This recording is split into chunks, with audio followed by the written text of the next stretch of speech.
Grab your popcorn and snacks. Find a comfy spot, take a seat or lie down, and let me transport you to a place of fantasy, ghost stories, ancient legends, odd creatures, alien encounters, and other magical topics.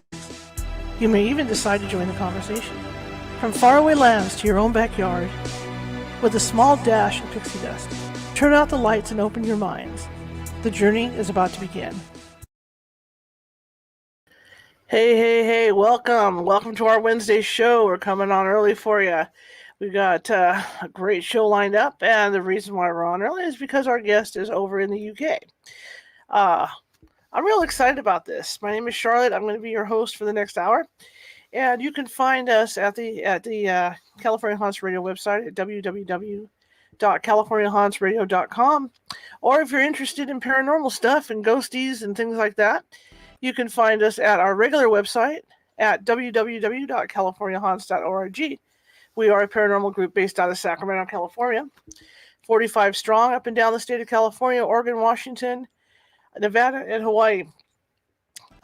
What can I say about today's show in that, except that I know, this kind of thing's a touchy subject with people now, because, of all the stuff that's getting pulled from Disney and whatnot and stuff like that. But, when I was growing up, my father, who was born in 1926, had gone to, I don't know if he had attended the circus side shows, but he really knew about them. He knew of them. He was really interested in them. Interested at the point that as I was growing up, he had books and books and books on it. So I read up on this stuff. And it was fascinating to me, from Tom Thumb, the Elastic Skin Boy, the Bearded Lady, those types of people. And to find this gentleman, to find John Woolf, and the fact that he wrote a book about all this stuff is just exciting to me, because it takes me back to reading this, reading about my childhood. Back then too, and we'll talk about this with Mr. Woolf, you got to remember that they didn't have the programs that they have now for people. Okay, people with disabilities and stuff. So they had to make money somehow. They had to make a living, and this is how they did it. They did it by being in the circuses. So when you think about the woke culture right now, there's nothing wrong with what they did. It was just life at that point in time. Anyway, I want to shut up about this so that you guys can hear what John has to say. Okay, I'll talk. All right, guys, here we go. Hello. How are you doing? I'm good. How are you? I'm really good. Can you hear me okay? How's the weather over in the UK? Oh, dreary as usual. But it's all right. Well, we're overcast too today. We kind of had some rain this morning. Oh, good stuff. Thanks so much for having me on. Oh, absolutely. I'm excited about this. So tell me about you. About me? Well, I'm North London born and bred. And I suppose you could say I've had a freakish fascination with the history of the freak show ever since I was about 10 years old. There's an amazing film by David Lynch, The Elephant Man. And my mum showed me this film when I was 10. And I remember at the time being terrified and fascinated in equal measure. And it planted this seed, which sprouted when I was doing my PhD and I explored freak shows, and it ultimately led to this book. So I've kind of been immersed in this stuff for quite some time. And I spend my days writing history and living it up in London. Well, it is fascinating stuff. And like I said in the intro, now with the culture the way it is, people don't realize that that's how life was back then. And like I said, these guys had to make a living, and that's what they did.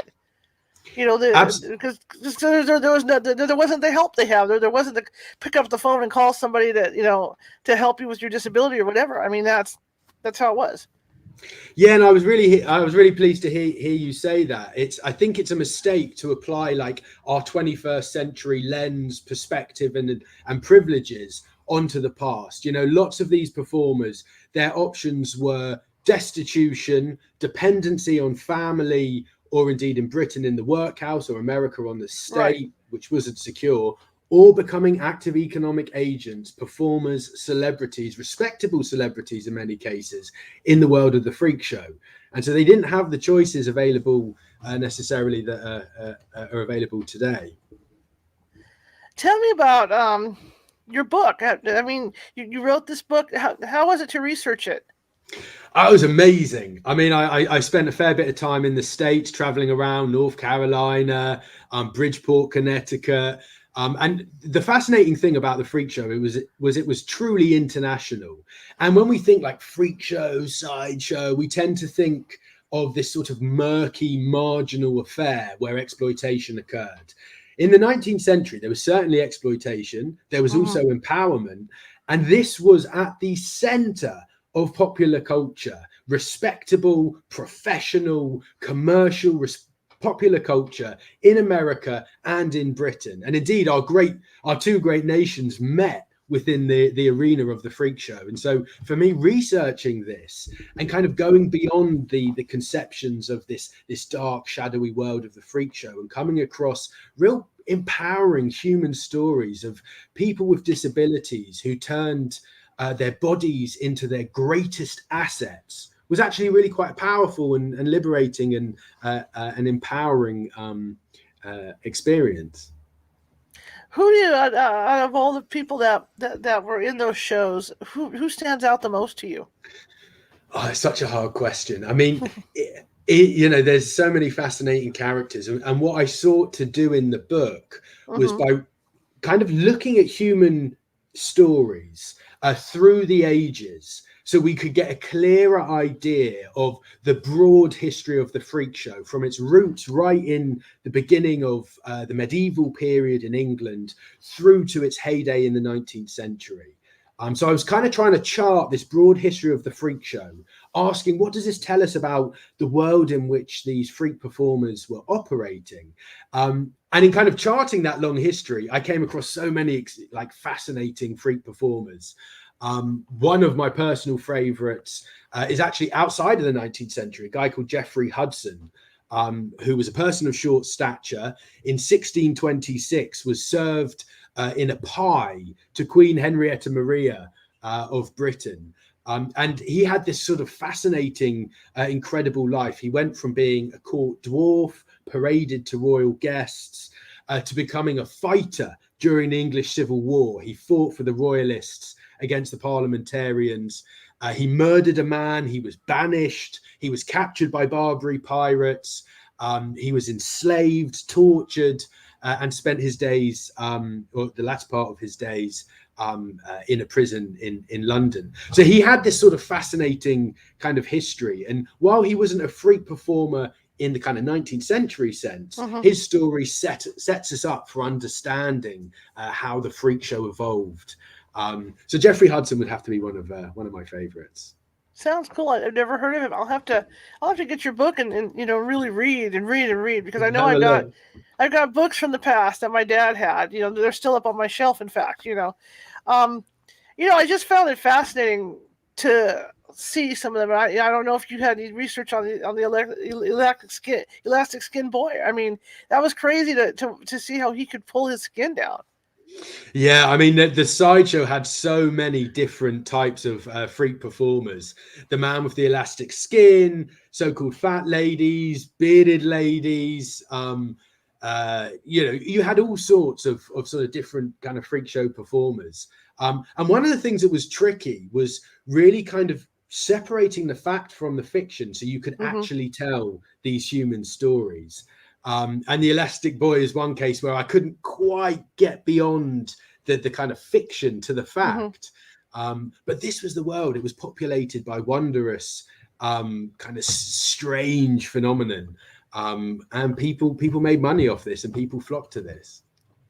In the case of like the bearded lady, I don't know, her background, but I mean, was she actually bearded, or was it because the circus is the circus? So I mean, what did she actually have a beard, or was it a man? No, absolutely. You had, I mean, the thing about the bearded lady was that was a category for loads of different types of performers. And yeah, quite. I mean, I focus in my book on the story of one woman called Julia Pastrana, who was billed as the baboon lady or the bear lady. And she had a genuine beard. She had hair over her body. And she was displayed first in America and then in England and then across Europe. And her story was really kind of tragic in many ways because she was exploited by her showman, a shadowy guy called Theodore Lent, who actually married Julia Pastrana, and she gave birth to a baby boy born with the same congenital deformities in Russia. Now, mother and child died shortly after childbirth, and her husband, come widower, decides to embalm Julia Pastrana, mummify her and his dead child, and continue on the display around Europe in a sort of dark turn to the phrase, the show must go on. Right. So, yeah, she had a real beard and people could see her living and dead in the 19th century. Very interesting. Which circus do you think treated them the best?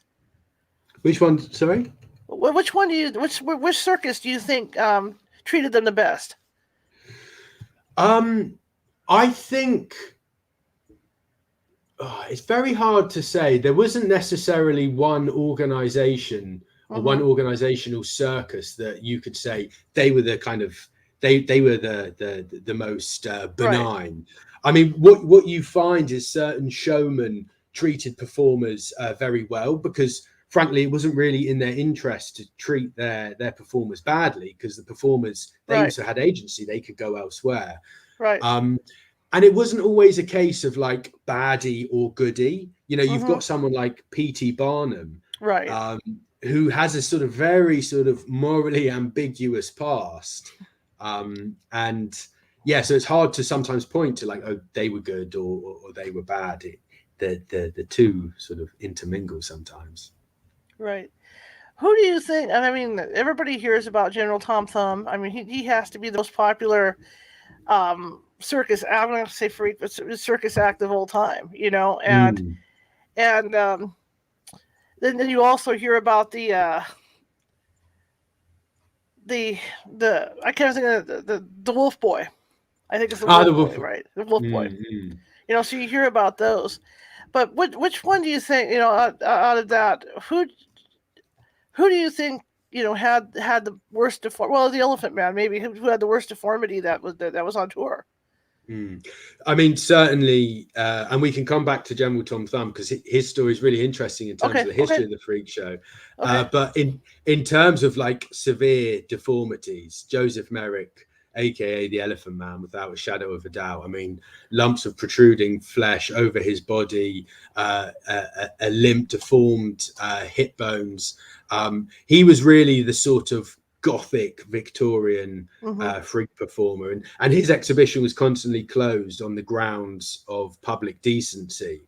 And it's sort of quite interesting, his story, and I explore this in my book because he's often held up as the case of, you know, an exploited freak performer who was treated terribly in the freak show.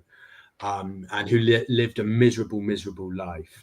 And actually, his story is much more complex. People often forget that he wrote an autobiography himself. We have his own voice, mediated for sure, but his voice nonetheless. And he makes clear that when he was growing up, because of his extreme deformities, he could not find any work. No one would hire him. He was contained in the workhouses, these Dickensian, horrible houses of despair. And he decided to enter the freak show. And he claims that he was treated well in the freak show. And indeed, his showman claims that he treated him well in the freak show. And it was only in the late 19th century, in around 1886, that Joseph Merrick went into the London hospital to be looked after. And I put looked after in quotation marks because the argument emerged from his London showman that when Joseph Merrick was in the world of the freak show, he earned his own money. He was his own man. He had an element of agency and economic independence. When he was in the hospital, he lost all independence. He was still paraded as a freak to medical men. Photographs were still taken of him. And when he died, his skeleton, he was dissected and his skeleton was bleached. So his story takes this kind of the tensions between empowerment, exploitation, coercion, control. They emerge even in one of the sad stories, such as Joseph Merrick. So it's a kind of complex terrain. Right. As you mentioned Tom Thumb, let's hear if you can tell his story. Well, you see, I love General Tom Thumb because, I mean, in my I made this point in my book that you've got kind of three people that really make the freak show: General Tom Thumb, P.T. Barnum, Queen Victoria, and those three all work together. Now, you know, when Barnum discovers Charles Stratton, he's 4 years old. This is a 4-year-old child, 25 inches tall, and Barnum decides he's going to embark on an experiment, what he calls an experiment, and he takes Charles Stratton. He takes Charles Stratton, changes his name to General Tom Thumb, creates this persona, inflates his age from 4 to 11 years old, and claims he's an English dwarf rather than American dwarf, because English had a bit more kind of exoticism. Right. And he takes him to his American museum in New York. And almost overnight, General Tom Thumb becomes an instant sensation. People love him. People flock to see him. And such was the success that he's brought over to Britain in 1844. At this point, he's only 6 years old. He's a great performer. He's comical. He can deliver dialogue. This child is an actor. He's a skillful actor, and he wows Queen Victoria. And Queen Victoria endorses the freak show. Barnum mercilessly exploits the meeting of General Tom Thumb and Queen Victoria and unleashes what the press refer to as deformitomania in Britain. And what Charles Stratton did through his skill and through the skill of Barnum was almost overnight transform the fortunes of the freak show. Because before that point, the freak show was seen as stigmatized, as grotesque, as a marginal form of entertainment. General Tom Thumb made it respectable. He made it fun. He made it commercially viable. Kings and queens of Europe loved him. He met the presidents of America. He became one of the world's first international celebrities. So he shows us the transformation of the freak show into this popular form of entertainment. And crucially, he reminds us that these freak performers were actors. You know, they didn't just sort of stand there aimlessly and people gawped at their body. No, that didn't happen. They had a persona, they had a performance. They played a part, and General Tom Thumb was brilliant at that. So I really love General Tom Thumb, Charles Stratton, for that. He married, didn't he? Yeah, he married another person of short stature, Lavinia Warren, 1863, at the height of the American Civil War. President Abraham Lincoln takes time away from military strategy to meet the happy couple who marry in New York. It's splashed across the press. And then the couple go on a world tour and a honeymoon tour. And they even apparently have a child. And this, of course, was a typical, well, not of course, but this was actually a Barnum humbug, a bit of a hoax. And they were renting babies from different foundling hospitals across Europe and displaying them as their own. And Barnum, in the end, kills off the baby by saying it died of an inflammation of the brain. So you have bachelor Tom Thumb, married Tom Thumb, right, father Tom Thumb, right, and rich Tom Thumb. And then I know it happened a lot later was the world's tallest man, too. He had the story that I read on one of those guys was that he died because his shoe didn't fit well. His shoe? It was an ill-fitting shoe. Yeah, I think that's a load of rubbish. It's just fascinating, like you say, the stories that these guys perpetuated to explain, why, either they quit or something else happened.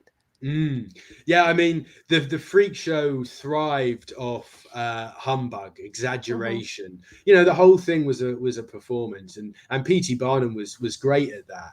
And that's kind of what makes it so fascinating, because in the course of my research, it was trying to go beyond, it was trying to understand that fakery and what that fakery meant in a historical context, but also to get to the person behind the performance. And when you do that, you find, these incredible tales of love, romance, tragedy and triumph, and stories that should be told, and they haven't been told properly.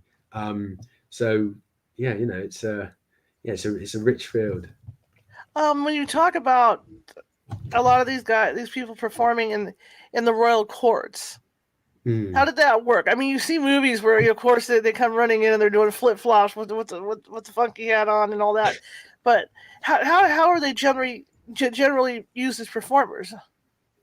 So in the early modern period, so way before the 19th century, Sure. In European courts, it was actually it was a fashion to have so-called Siamese twins, what we call conjoined twins, giants, so-called giants, so-called dwarves. That was somewhat of a fashion.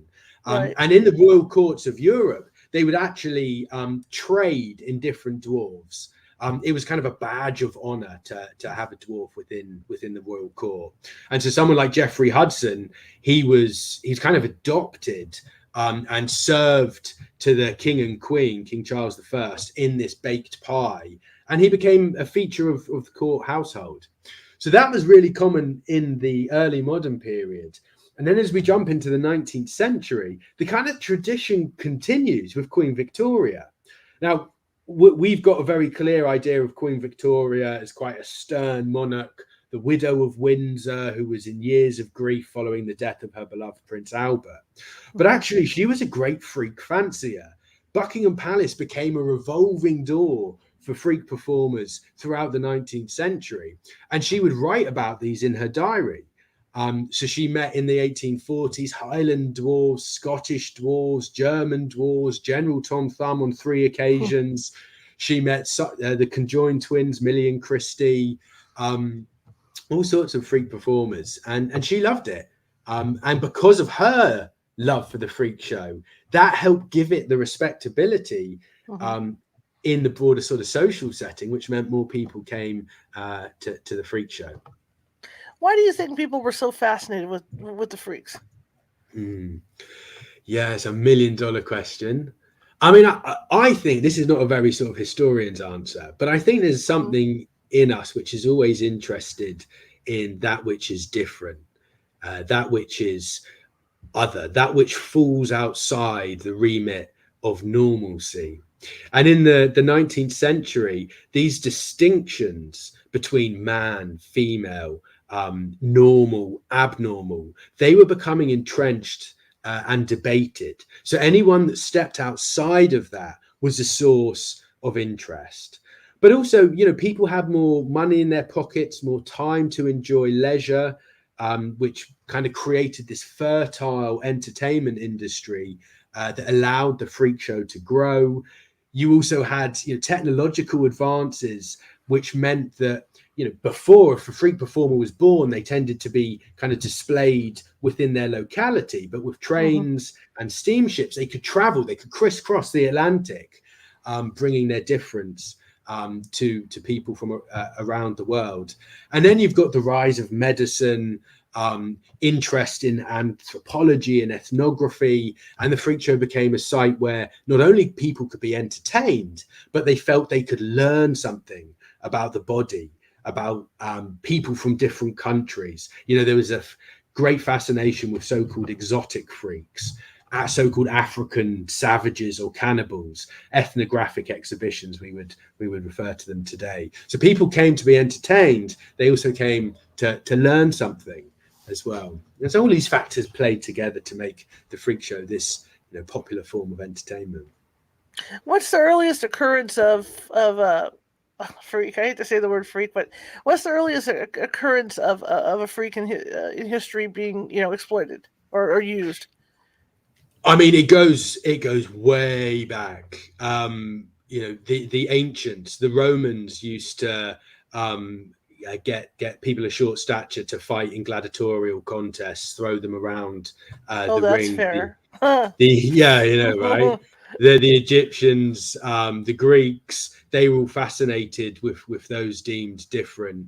I think as a form of entertainment, we start to see it emerge kind of around the 11th century, when freak performers were connected to traveling fairs, these ancient traveling fairs, which would traverse the UK, traverse America, bringing goods to be sold, but also entertainment. And at those fairs, you start seeing people of short stature, so-called giants, people from abroad, who were shown as examples of difference, and people started to pay money to see these people. I do want to pick up though, because you're absolutely right to note that kind of the difficulty with the language. You don't want to use that term freak. And I think that's really sensitive. And how I've approached that in my book is to draw a distinction between the freak and the freak performer. You know, the freak is an act. The freak performer is an actor. The freak is a social construction brought to life by the freak performer, the private individual who had a life off stage. So I think that's really sensitive to mention that. And that's how I've sort of navigated that linguistic difficulty. I had a question and lost it.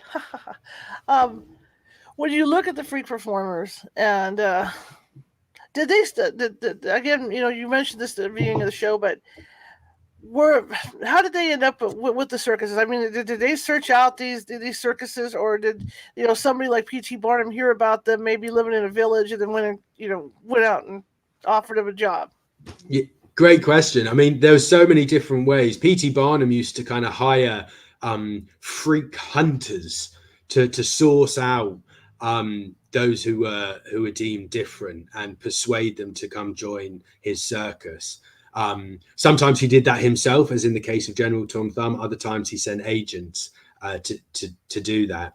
Sometimes freak performers would put themselves on stage. An early freak performer, a guy called Daniel Lambert, who aged 32 was 52 stone, sort of an early fat man of the later American sideshows. And he realized that he worked in the prison. He was a jailer.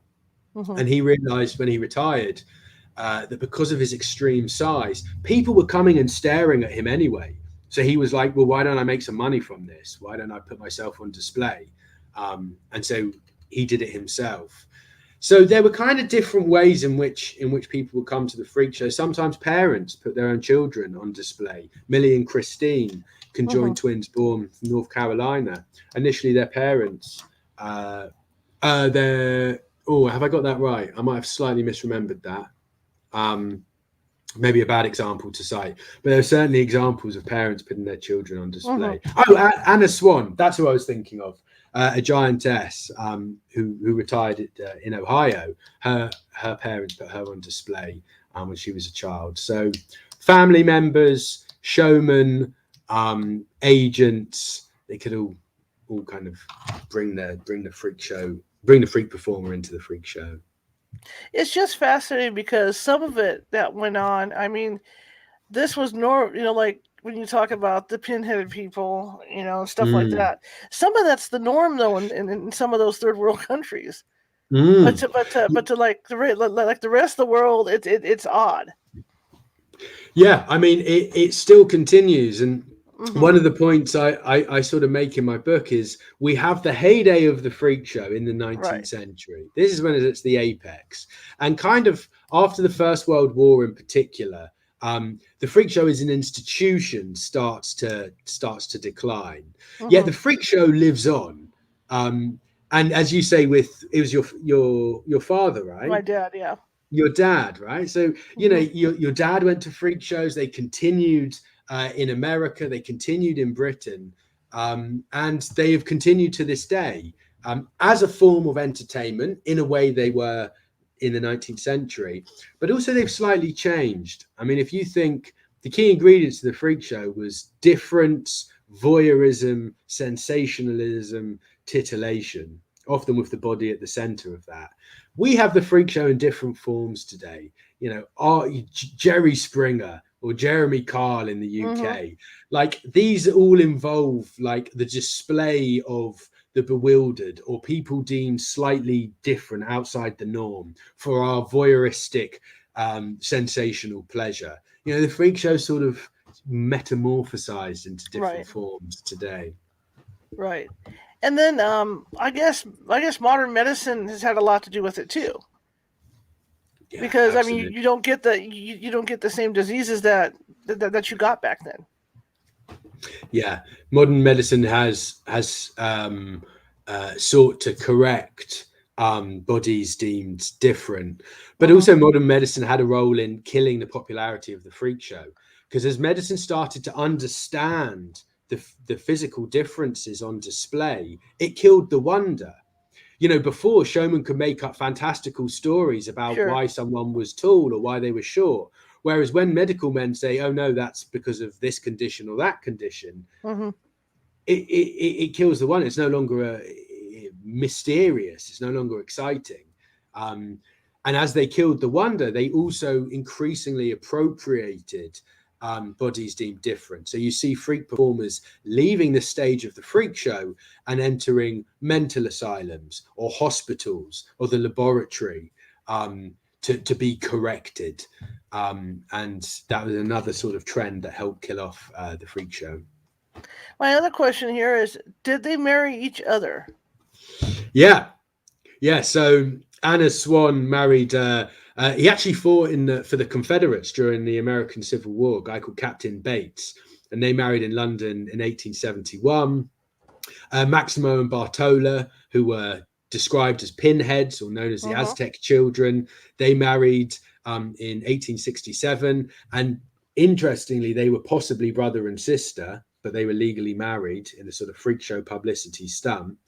I cover that in my book. So yeah, really common. But it was also common for freak performers to marry people outside of the world of the freak show. So Chang and Eng, the kind of original Siamese twins, yeah. They married two sisters from North Carolina in 1843, and they settled down as farm owners, slave owners in the American South. So yeah, marriages, love, all happened in the world of the freak show and outside. Was it hard to separate the fantasy part from the truth when you did your research? Yeah, that was really hard. And sometimes it was almost impossible. And in a way that was okay, because the fantasy was a mirror. It offered a mirror to society at the time, so you could still learn something. And then, in my research, where possible, I tried to give the freak performers a voice. So if they left letters or diaries, they're very few and far between, but any sort of trace of their voice, I honed in on. And you can, using newspapers and other primary materials, you can start to reconstruct their life, what happened, their humanity behind the performance. But sometimes fact and fiction intermingle. And, that kind of distinction between the freak performer as a private individual off stage and the freak as a performance on stage, they could merge. And the two were very hard to separate. Now, were they able, beyond the circus atmosphere, were they able to go out to restaurants and whatnot, without being ridiculed? Yeah, so it depended. Someone like Julia Pastrana, the bearded lady, so-called baboon lady, her husband, come manager, didn't want her to show her face outside of which makes sense, right? Yeah, and he'd have her cover her face. Quite a bit of control there. So she couldn't. Someone like General Tom Thumb, wherever he went, he was an international celebrity, so he would be gawped at. People would run up to him, kiss him, hug him, pick him up. So life for him was hard. But you do have cases like Chang and Eng, who really become integrated within the community they settle down in.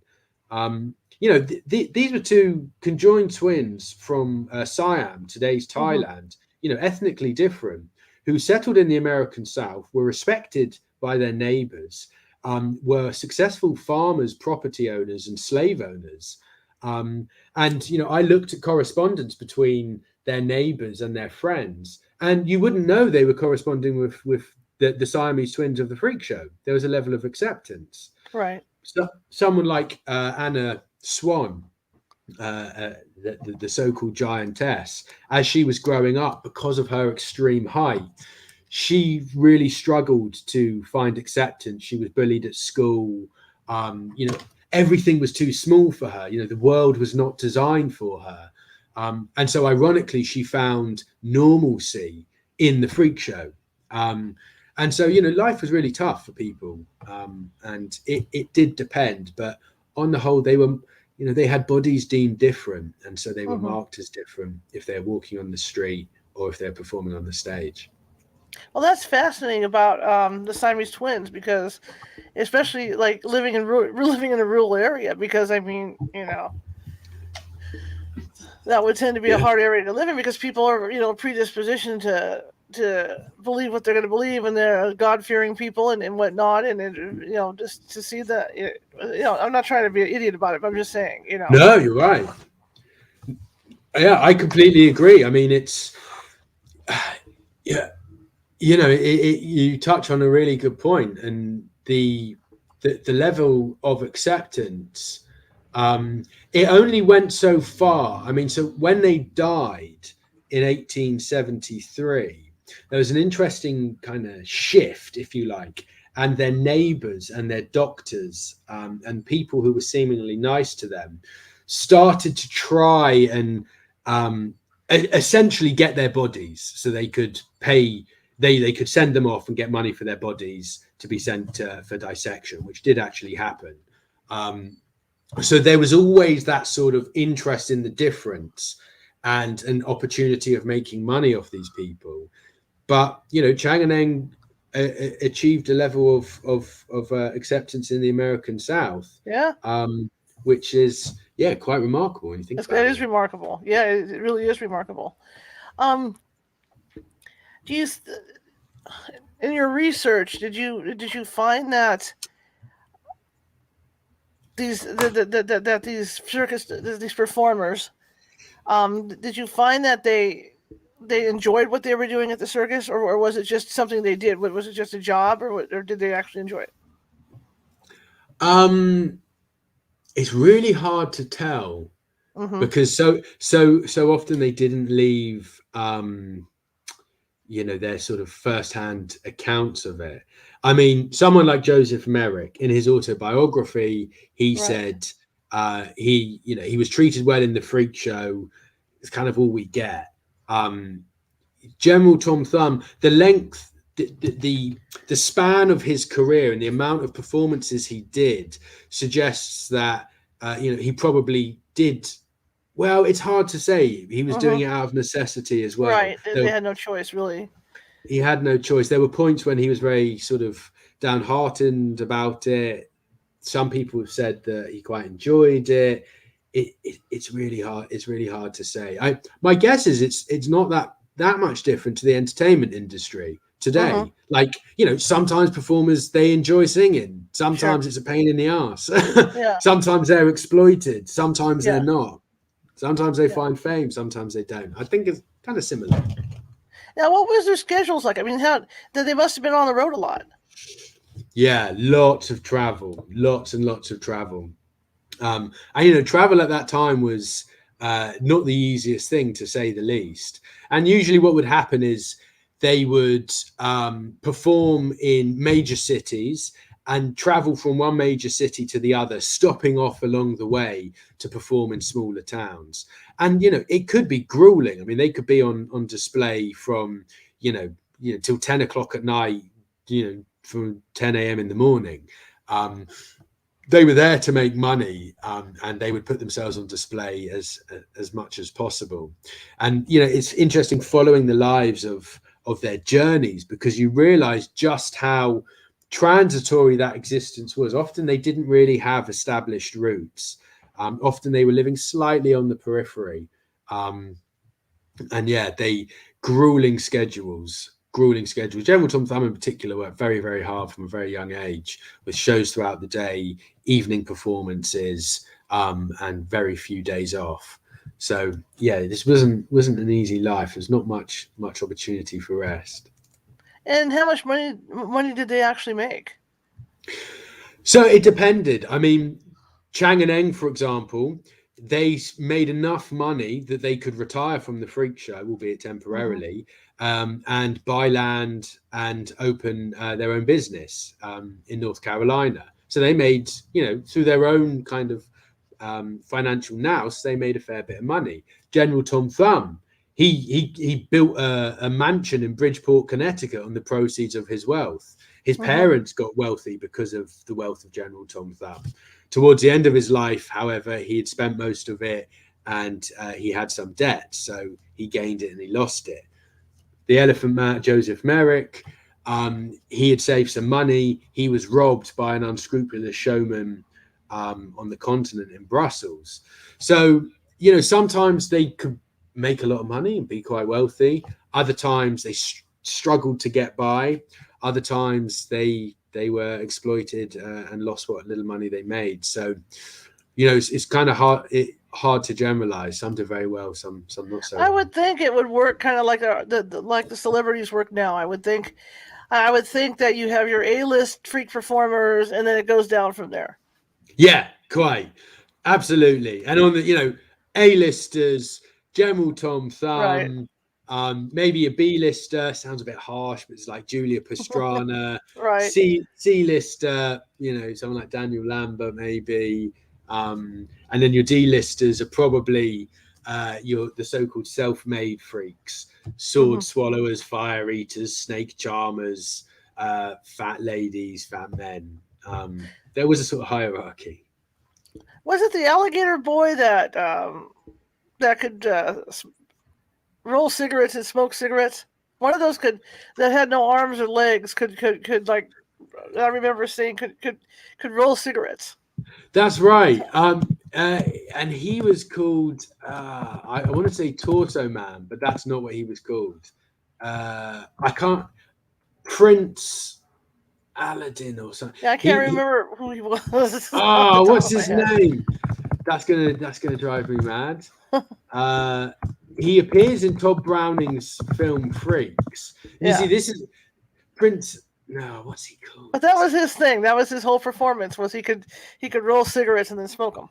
Yeah, absolutely. Yeah. No hands, no arms, no legs. And that was quite a common freak show act as well for so-called armless wonders. One of their performances would be to show how they could roll cigarettes with their toes. So yeah, there's all sorts of these sorts of kind of tricks based on overcoming a disability or showing how they could live a normal life through just different means. You got to give them credit though, because I mean they were sharp enough to say, hey, you know what, I don't want to be stuck at home or in an institution somewhere. I want to be out doing something productive and making money. Yeah, 100%. And I think that's what really shone through for me, was how people turned their disabilities into assets. They made the most out of the world was designed against them. The world was literally designed against them, and they operated with what they had, and they turned their disabilities into assets. They made money, they found love, they found companionship, some found fame. And so this is not there is darkness in this history, but there's also empowerment in this history, and the fight for recognition in a world that was seemingly disinterested until they could see the talent of the great freak performers of the 19th century. What do you think? Like you say, there's a lot of books written about this, about this subject. And like you say, that movie Freaks, came out. What do you think is Hollywood? Well, obviously Hollywood's fascination with this. I mean, when you say Hollywood, I instantly think of like The Greatest Showman, right? Everyone, I'm sure all your listeners have heard The Greatest Showman. Yeah. And in many ways that film for me exemplifies the problem with Hollywood and this subject, because I personally think the more interesting story is the freak performers themselves rather than P.T. Barnum. One of the problems with that film, and by the way, I'm not one of those historians that like really enjoys nitpicking films. I think, they serve a function, but they very much sanitized that past. They idealized P.T. Barnum. And actually, he was a complex man of his time. He first found freak show fame on the back of a deformed, paralyzed, senile, elderly black enslaved person called Joyce Heath, who he lugged across America in 1835. She died on the job, and when she died, he had a public dissection of her body, made a mint from it, started peddling the story about Joyce Heath as a 161-year-old nurse of George Washington, and really exploited this woman, and even spread stories which could have been true, that he fed her with whiskey, that he removed her teeth to make her appear like a 161-year-old woman. So, there's a darker side to P.T. Barnum. And I think, in The Greatest Showman, they sanitize and they create a hero out of a complex man. And it would have been more powerful to explore the true history there. And in a film like Todd Browning's Freaks, they go to the other extreme. Arguably, anyway, they make the Freakshow into this sort of gothic horror film, whereas actually it was also a respectable, popular form of entertainment in the 19th century, endorsed by the kings and queens of Europe and the presidents of America. So for me, the history is where the fascination lies, and we connect to that history and the truth of what happened. It's stranger and more entertaining than some of the fiction we get in Hollywood. Let's talk about, we talked about the good parts on this. What's the dark part? But what was some of the mistreatment that these people suffered? So, I mean, I always still come back to Julia Pastrana. She married a man she thought loved her. She said on her deathbed, "He loved me for my sake." And when she died, his actions kind of suggested otherwise, embalming his wife and displaying her. He married another bearded lady who performed alongside the dead embalmed Julia Pastrana. Wow. And Theodore Lent actually, ended up going insane and dying in a mental asylum in Russia. So, arguably got his comeuppance. Someone like Joseph Merrick, his extreme deformities, his rejections from society, being robbed on the continent. Someone like Maximo and Bartola, they had mental disabilities, and they were very possibly brother and sister, and they were legally married. They were displayed across Europe and America. They didn't have, agency, not really. So, there is a sadness to a lot of this, and we have to be honest about that. Joyce Heath, I was writing this about Joyce Heath, she was around 85 years old when she was displayed. Barnum displayed her as 161 years old. He bought her. He bought the right to exhibit her. She was an enslaved person. And as I was writing the story, I kept thinking of my grandma, who passed away just before the book was published. But my grandma was old. My grandma was frail.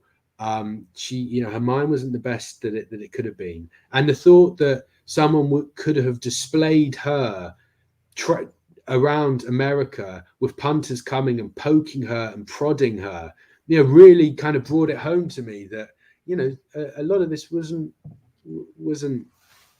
it's not all roses. But saying that, we find lots of these Freak performers weren't victims. They weren't victims. They made the best out of their situation. Sure. So yeah, there's darkness, but there's also hope as well. You talked about Tom Thumb. You talked about the bearded lady, Siamese Twins. Who do you think probably out of all the performers was probably the most tragic? The most tragic, I think it would have to be Joseph Merrick, just because of the extreme nature of his deformity. Right. I'm sorry. Yeah. Okay. Right. I think so. I feel for him, even with that film he did. I just feel for him all over the place. And just like it's the same thing with the alligator skin boy too, because he had that skin deformity, and there was no way he could be out in public with that either. You know what was interesting, and you always wonder. I know I was in Las Vegas a long time ago, probably about 15 years ago, at Circus, and they still offered a sideshow. To where they had one of the Woolf boys there. I didn't go in to see it because I didn't have time, but it shocked me because, being so far in the future. But there's still a draw though, because I was still standing there going, well, maybe I want to go in and see this guy. Yeah. But yeah, so it's still interesting to think that that's still going on. Definitely. And I had an interesting conversation with, this is when I was doing my PhD, the actor Matt Fraser, who's actually an American Horror Story. And he said to me, as a disabled actor, he was like, look, I'm always on display, whether I'm walking in the streets or not. People look at me.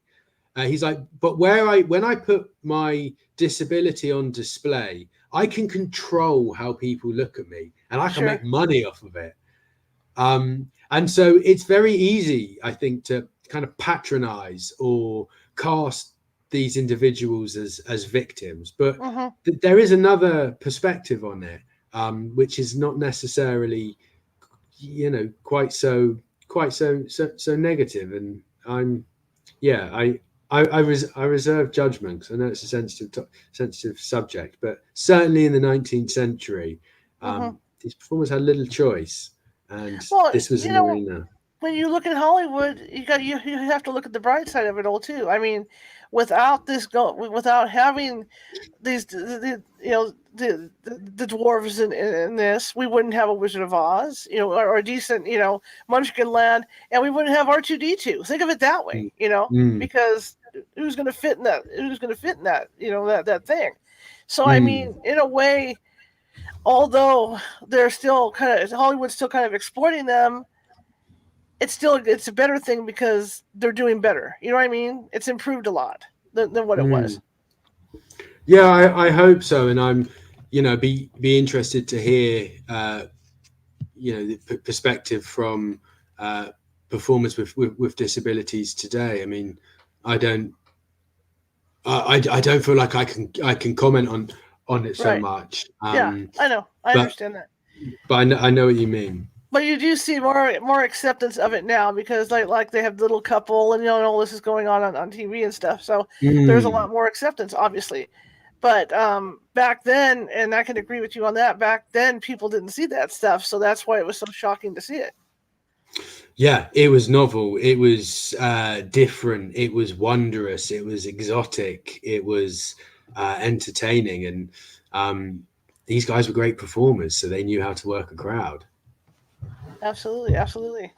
What fascinated me with the Siamese Twins, though, is that they were able to marry, and have functional lives, and that must have been really difficult to do. And the women they married have to be really special. You know what I mean? Because of the situation. Yeah, and I mean they had 21 children between them, so they had a very large family. And what they used to do was they'd have two houses, and when Chang was in Chang's house with his wife, he was the master, and Eng would stay quiet. And then they'd rotate, and they'd go to Eng's house, and in his house, Eng was the master, and Chang would stay quiet. And yeah, the ways in which they had to navigate their difference was their normalcy as well. That's how they lived. And at the time, there was this sort of purient curiosity as to, how did they have sex? Well, I was going to say, that's the sort of that always comes up, and that they retired from the freak show, but then they kind of straddled these two worlds, because they would go back to the freak show, often displaying their children as well. And they played off their sort of domesticity and their normalcy off outside of the freak show in the world of the freak show as well. So they kind of straddled these two worlds. The audiences that would see these guys, these performers, did they ever? I mean, was there ever a time when that, like I said, the fascination was there to see them? But was there ever anybody that literally got booed or anything like that? Do you know of? Of the performers getting booed? Yeah, or anything like that. You would get that in the traveling fairs, which so freak performers would appear in theaters, in music halls, in seaside resorts, any form of popular entertainment. Where you'd get kind of more booze and rowdy behavior would be in the traveling fairs, which are much more informal displays, and there'd be drunken louts, you know, shouting and making all sorts of remarks. And, you know, you got that in the freak show as well. And the audience could certainly be rowdy. But, you know, often the audience, the Victorian audience, you had men, women, and children who were in attendance. You had the upper classes, the middle classes, and the working classes. This just transcended class. And so often it was quite respectable, and more you would just have sort of like incredulous comments, people asking questions about, you know, how did they live? How did they get that way? People desperate to touch the performers, to hug them, kiss them, fondle their connecting ligament in the case of Chang and Eng. You know, it was quite a tactile experience. And in my book, I hone in on two different spectators who went to the freak show and their own reflections of the freak show, which were very different and tell us something interesting about how the Victorian audience perceived the freak show at the time. Fantastic. You know, this hour has blown by, and I mean, this has been incredible for me because, like I said, I grew up reading about this stuff and hearing my father's stories. Now, a question I ask people as a journalist when I'm running a story about a business: if you were in Las Vegas, here's your chance now to be the greatest showman. Right. If you were in Las Vegas and you have a store full of your books, and you're standing on the strip, and there's a couple of other guys that have, you know, previously written books about the freak performers, how do you get people to buy your book? How do I get people to buy my book? I would say that if you are interested in exploring the I'm not doing a very good showman job now. If you want, let me start again. Okay. If you're interested in human stories, the freak performer behind the freak, if you want tales of tragedy and tales of triumph, read The Wonders, because it will centralize the stories of these freak performers, their trials and their tribulations. And in exploring their stories, we resurrect their humanity. We recenter the marginalized in our history books. And we tell a fascinating history, not only about the rise and decline of the freak show across the centuries, but about the way in which the Victorian world operated. So we learn a revisionist account with a focus on the freak performers who created the wondrous age of the freak. I'll buy one right now. I'm good. Ah, I love it. I'm good. Coming in. In fact, I am going to get a copy of it because I just can't wait to sit down and and get into it to read it. How do people find you? How do people find me? Okay, so at Dr. John Woolf on Twitter. That's Woolf with 2 O's, LF. Or search me on Google. I do have a website. It's a bit basic, but it's www.johnwoolf.co.uk, and my details are there.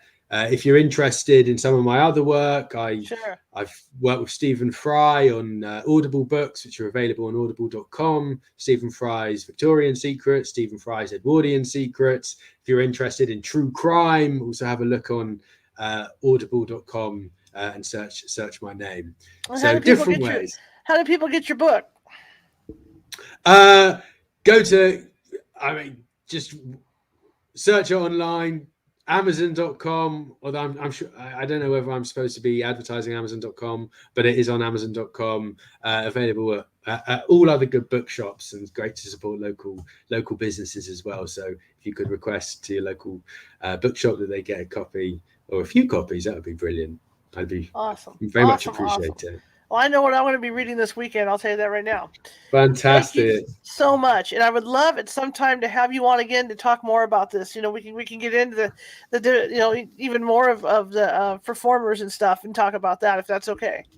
Anytime. Lovely talking to you. To talk with you. All right. Well, thank you so much, and you have a good day.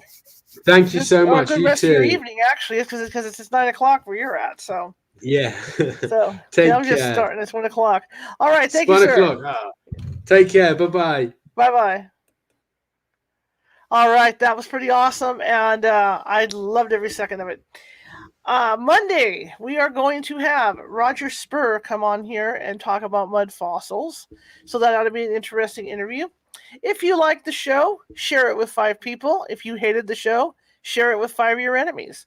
We're equal opportunity here. We're trying to get the word out about this show. Also, California Haunts Paranormal Investigation Team is a nonprofit organization. So all the equipment for this that goes into this show, the mics, the lights, the mixers, and everything else that goes into this show comes out of my pocket. And things are tight. So if you guys could find it in your heart to donate a little bit to us to keep this show coming, we're in our 2nd season right now at paypal.me/California Haunts. That would be great. Also, YouTube is an issue in that you need a certain amount of subscribers in order to get a dedicated URL.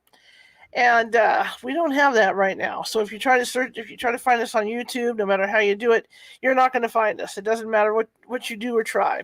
So the best way to do that to help me out would be to go to the website at www.californiahauntsradio.com and click on the video that's on the front page, because I'm going to be updating today with this video, and or tonight with this video rather. And you can get into YouTube from there, and then you can subscribe, because as soon as we hit around 110 subscribers, we will be able to get our own URL with all our videos. So in the meantime, you can find everything going back for the last year as far as shows go on our website and on the YouTube page once you get over there. Anyway, I want to thank you all for coming today, and this was fantastic. And I'm going to try and get this gentleman back on, because I had a blast talking about these things.